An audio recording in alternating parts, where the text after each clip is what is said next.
사도행전 8장 27절부터 보겠습니다. 일어나 가서 보니 에디오피아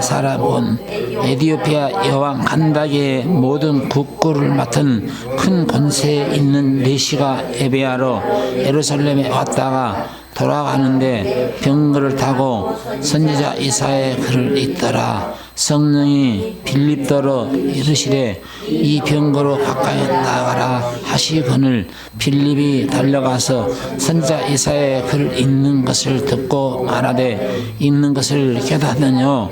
대답하지 지도하는 사람이 없으니 어찌 깨달을 수 있느뇨 하고 빌립이 청하여 병거에 올라 앉으라 하니라.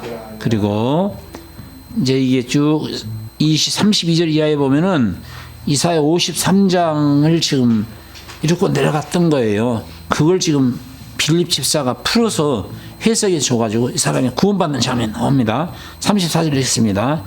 내시가 빌립더러 말하되 청건대 묻노니 선지자가 이 말한 것이 누구를 가리킴이뇨? 자기를 가리킴이뇨? 타인을 가리킴이뇨? 빌립이 입을 열어 이 글에서 시작하여 예수를 가르쳐 복음을 전하니 길을 가다가 물 있는 곳에 이르러 내시가 말하되 보라 물이 있으니 내가 세례를 받으니 무슨 가리킴이 있느뇨? 결론적으로 에디오피아 내시가 빌립한테 예수에 관한 복음을 다시 짚고 그리고 물로 구원의 세례를 표하는 물세를 받았다라고 하는 내용입니다.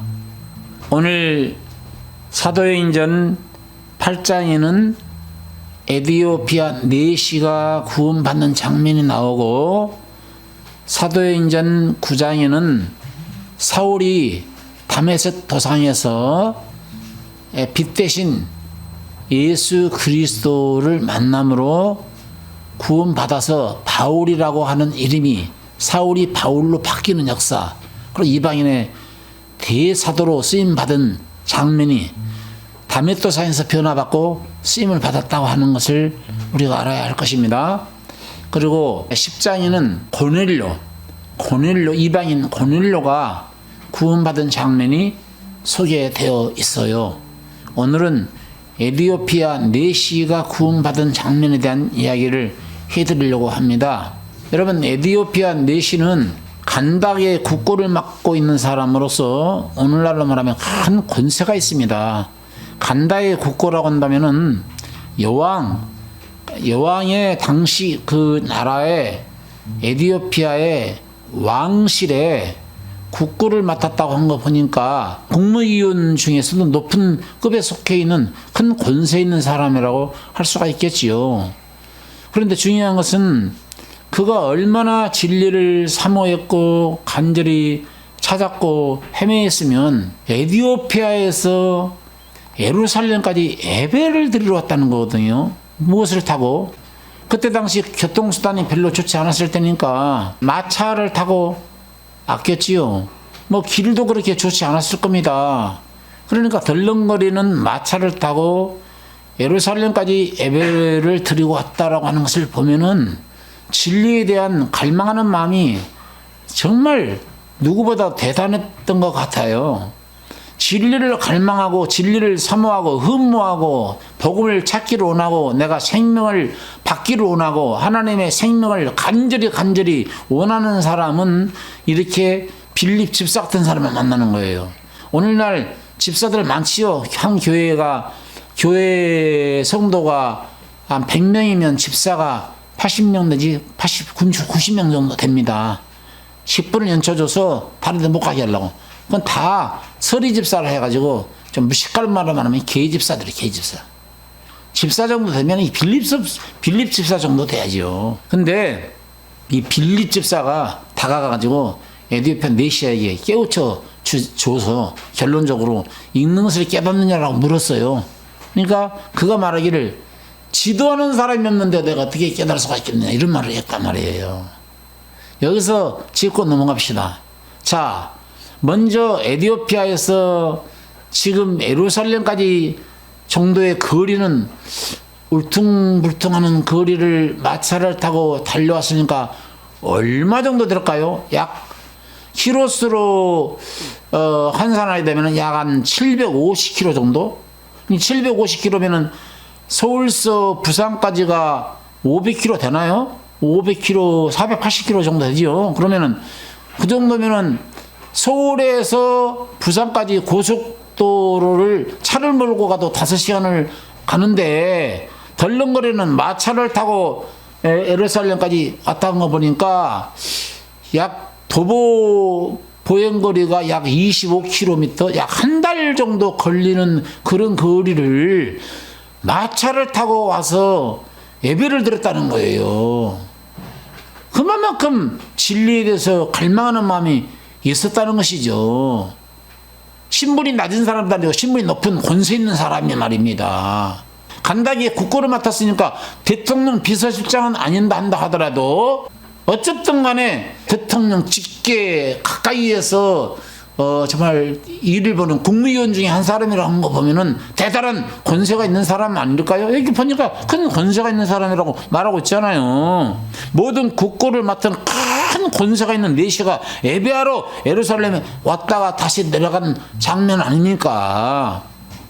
이때 바로 무엇을 읽었어요? 이사야 53장을 읽었지 않았습니까? 이 사람이 덜렁거리는 마차에서, 흔들리는 마차에서 성경을 읽는다고 하는 것도 대단한 거예요. 눈이 흔들리는 마차에서 성경을 읽었으니까 눈이 온전히 잡혔어요. 예. 그만큼 산만한 마음으로 성경을 읽고 또 읽고 도대체 이게 무슨 말일까 하면서 내려가고 있었어요. 하나님이 그 중심 보신 것이죠.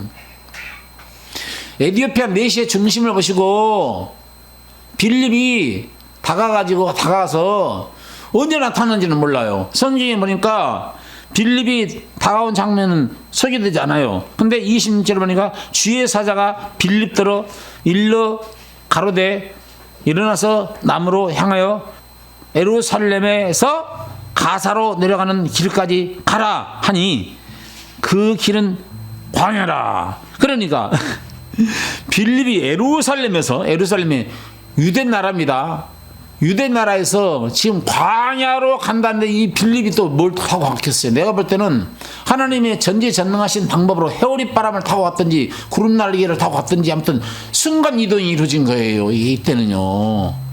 순간 이동이 이루어져서 예루살렘 유대 나라 수도에서 지금 광야로 선살같이 구름 날개를 타고 날아갔던지 뭐 무슨 제트기는 아닐 거고 말입니다. 이때 당시에 제트기는 없었을 거고 헬리콥터도 없었을 거고 무슨 전용 비행기도 자가용도 없었을 거고 말이죠. 하나님의 특별하신 권능의 해오리 바람으로 타고 다가갔다는 거예요. 그건 상상에 맡길게요. 어쨌든 간에 다가가지고 빌립하는 말이 읽는 것을 깨닫느냐라고 물어요. 30절 다 같이 빌립이 달려가서 선지자 이사야 글을 읽는 것을 듣고 말하되 읽는 것을 깨닫느냐라고 묻습니다. 그러니까 구원이 뭐예요? 읽고 깨달아져서 믿어지면 구원인 거예요. 읽고 깨달아져서 믿어지면 구원인 겁니다. 그러면 읽는 것을 깨닫느냐라고 했을 때 이 사람은 깨닫지 못하고 이러는 거예요. 그러니까 31절에 뭐라고 대답하고 있습니까? 대답하되 지도하는 사람이 없으니 어찌 깨달을 수 있느냐. 자, 이 말이 맞는 말입니까? 이 말이 사실은 엄밀히 따지면은 맞는 말이라고, 개인적으로는 자기가 많은 사람한테 지도를 받았다 한다 하더라도 확실한 것을 깨닫지, 복음을 깨닫지 못하고 가니까 지도하는 사람이 없었다라고 말할 수 있을런지는 몰라도 사실은 예루살렘에는 기라상 같은 학박사들이 많이 있었어요. 오늘날로 말하면 신학 교수, 신학 박사, 학박사, 목사님들 많이 있었을 거란 말이에요. 세경과 바리새인들이 전부 다 교사들이고 스승들이고 선생들이고 학박사들 아닙니까? 근데 그렇게 많은 학박사들 앞에서 예배를 드리고 가면서 하는 말이 나를 지도해 주는 사람이 없었는데 내가 어떻게 깨달을 수가 있겠느냐, 이런 말을 했다는 거예요. 오늘날 교회를 열심히 나가는 사람 많습니다. 그런데 자기를 확실하게 깨닫게 깨우쳐주는 지도자를 제대로 만나지 못하는 시대예요. 아니, 그런 지도자가 없는 시대입니다. 더 쉽게 말하면 복음의 종이 없는 시대예요. 더 쉽게 말하면 생명을 낳아주는, 거듭남의 비밀을 전해주는, 생명을 전달해서 생명을 잉태하게 해서 생명을 낳아주는 그런 목회자와 복음의 종들이 없는 시대라고 오늘날하고 표현할 수가 있을 것입니다. 자, 빌립 같은 복음주의자를 만났기 때문에 다행이지. 빌립 집사입니다. 근데 이 빌립 같은 복음주의자를 만나서 다행히 구원을 받았는데요, 빌립은 어떤 사람이냐? 사도행전 볼까요? 사도행전 8장 9절부터 읽어보세요. 그 성에 시몬이라고 하는 사람이 전부터 있어 마술을 행하고 사마리아 백성을 놀라게 하며 자칭 큰 자라고, 자기가 스스로 큰 자라고 했어. 그리고 낮은 사람부터 신분이 높은 사람에 이르기까지 다 이 시몬이란 사람의 말에 귀를 기울이고 청정을 했었어. 청정하여 가로되 이 사람이 크다 일컫는 하나님의 능력이라는 게 전부 다 시몬이 외치는 말이 하나님의 능력으로 받아들인 거예요. 그런데 오랫동안 그 마술에 놀랐으므로 저희가 청정하더니 빌립이 하나님의 나라와 및 예수 그리스도의 이름에 관하여 전도함을 저희가 믿고 남녀가 다 세례를 받으니 시몬도 믿고 세례를 받은 후에 전심으로 빌립을 따라 다니며 나타나는 표적과 큰 능력을 보고 놀라니라. 그러니까 시몬이라는 마술사가 빌립을 만나기 전에는 하나님의 종이라고, 하나님의 큰 종이라고 할 정도로 신분이 낮은 사람부터 신분이 높은 사람이 이르기까지 시몬의 말에 다 청정하고 듣고 따라갔다니까. 근데 그것이 시몬이가 그동안 말했던 말들은 복음을 말하는 것이 아니라 마술로 능력과 기적과 이적을 베풀어서 사람을 유혹했던 거예요. 오늘날 하나님의 특별 계시를 받았니? 하나님의 직통 계시를 받았니? 하나님의 놀라운 기적과 이적과 표적이 하나님으로부터 나타나느니 하면서 체면술로 사람들을 잡아뜨리고 방언한답치고 막 알아듣지 못하는 말로 쏠라 해가면서 방언으로 능력을 행하는 그런 한국 교회의 모습을 보면은 시몬을 보는 것 같다니까. 진짜 그런 사람들이 복음의 종을 만나면 변화받을 거예요.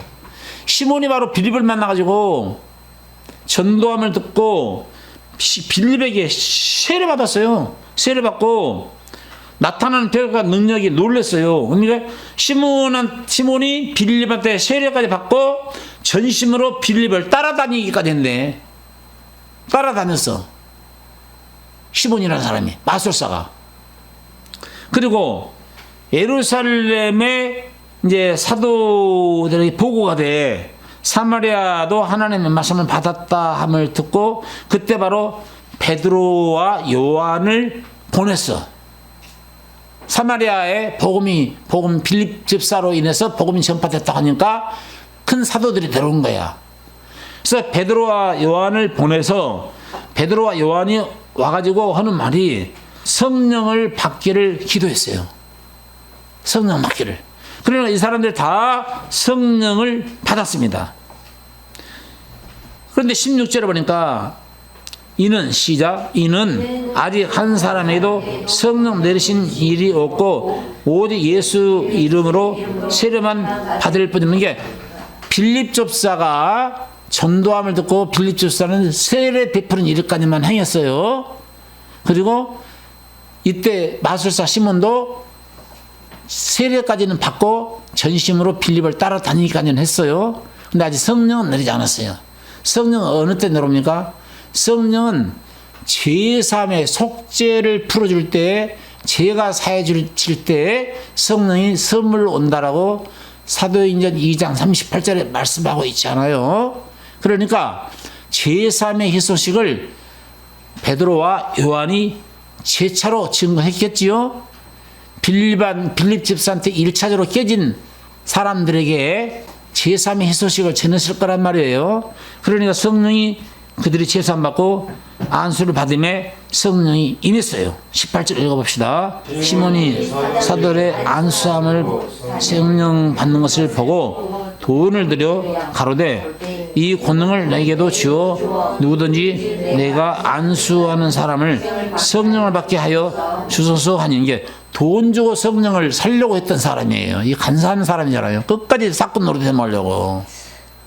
자기는 마술하는 능력도 있고 말도 잘하고 그렇지 않아도 자기를 따르는 많은 무리들도 신분이 낮은 사람부터 높은 사람이니까지 자기를 따르고 있고, 그러니까 성령만 받게 해주는 일만 하면은 자기가 이제 왕노릇 해먹을 수 있을 것 같으니까 돈 주고 성령을 살려고 했던 사람이 이 간사한 사람이에요. 이 간사한 시몬입니다.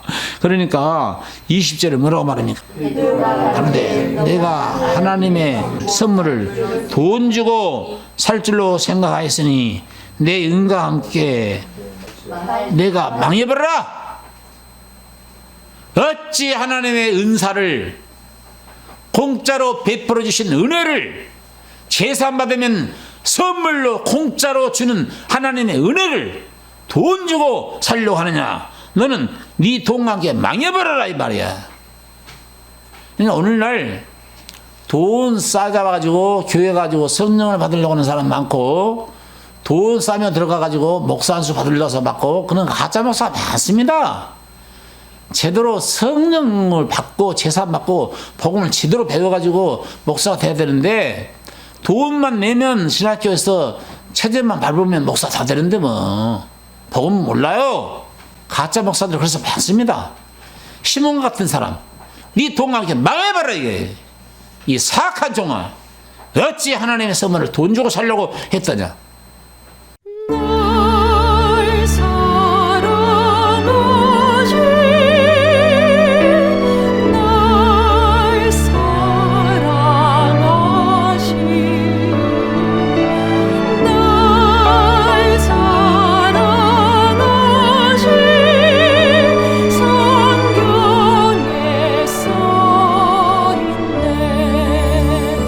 세상 보이는 그 무엇이 하나님 사랑 비교할까. 꽃의 향기 그가여도 하나님 사랑 비교 못하네. 날 위하여 죽으신 사랑 십자가를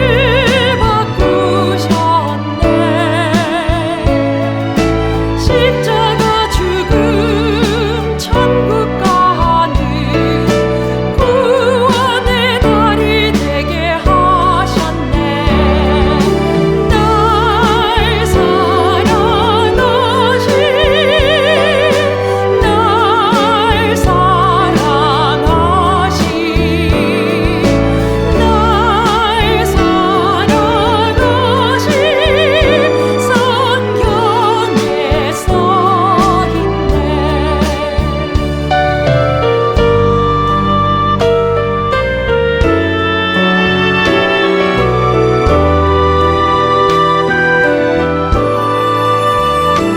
높은 산보다 오람한 사랑 측량 못해 하나님 사랑. 바다보다 더 깊은 사랑 하나님 행복되게 하셨네.